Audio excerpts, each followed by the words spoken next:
Hello everyone, কেমন আছো সবাই? আশা করি সবাই সুস্থ আছো। এটা হলো মা বিপদনাশিনী পুজোর দিন। আমি মঙ্গলবারে করেছিলাম, হোজাই গিয়েছিলাম। তো আমার মেয়ের অ্যাকচুয়ালি তোমার মানসিক পুজো ছিল এটা, মূর্তি দিয়ে। ওর হাইটের মূর্তি, হয়তো মুটুক টুটুক নিয়ে একটু বেশি হয়ে গেছিলো। তো মূর্তি এসে গেছে, আমিও বরণ করব বলেই সব বরণ ডালা সাজিয়ে টাজিয়ে নিয়েছি। সাথে ছিল আমার দুই যা, বড়দি আর মেজদি। তারপরে মাকে দেখে মানে মনটা এরকম হচ্ছিল না যে মাকে মানে কি বলবো, আমি ভাষায় বোঝাতে পারছি না। আমরা যেরকম জামাই বরণ করি, আমি কিন্তু পুজোর কিছু নিয়ম জানি না, জাস্ট আমার মন যা চেয়েছে আমি তাই পুজো করেছি।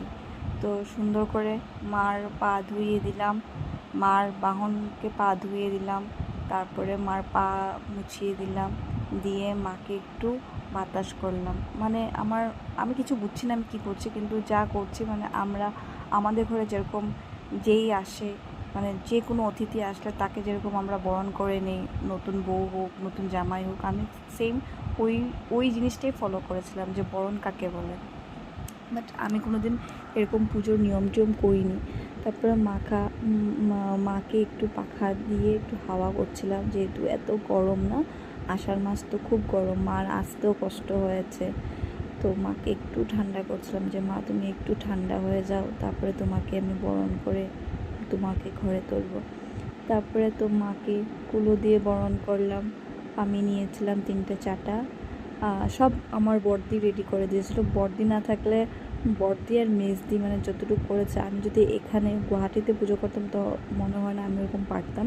বিকজ বড়দি মেজদি ওরা সব কিছু নিয়ম বলে দিয়েছিল, আমি করছিলাম। যেহেতু পূজাটা আমার মানসিক ছিল, তো মাকে আরতি করে মাকে তাপটা দিচ্ছিলাম, তারপরে মাকে ধূপধুনা দিয়েছিলাম, তারপরে মাকে একটু জল মিষ্টি খাওয়িয়ে তারপরে মাকে ঘরে তোলা হয়েছিল। তো পুজো তো পরের দিন ছিল, তো আমরা এটা বিকালবেলা ছিল আমাদের ইয়েটা, মূর্তি তো বিকালই চলে আসছে, কিন্তু মানে অধিবাস দিতে হয়, কিন্তু আমাদের ওরকম কিছু ছিল না বলে আমি জাস্ট মাকে বরণ করেই ঢুকিয়েছি ঘরের মধ্যে। তারপরে তো এখন আমার বড়দিও বরণ করবে। আর কি হয়েছিল, বারান্দার লাইটটা ছিল না, মানে আমার হাজব্যান্ড লাইট আনতে গিয়েছিল, তখন পর্যন্ত আসেনি। আর তখন একটু দিনও ছিল, তো আমি ভেবেছি না লাইট না নিলেও হয়ে যাবে। তো আমি মাকে বরণ করছিলাম। আমার মা একটু বলে দিচ্ছিলো, যেহেতু মাথায় দিতে পারে না, যেহেতু পুজো হয়নি। তো এটা আমি যাত্রার সময় করেছিলাম। যাত্রার ভিডিওগুলো তোমাদের সাথে শেয়ার করবো, বাকি মানে ভিডিওটা বেশি লং হয়ে যাবে, তো তার জন্য আমি আর কি এটা খালি আমি মাকে যে বরণ করেছি ওটাই আমি তোমাদের সাথে শেয়ার করলাম।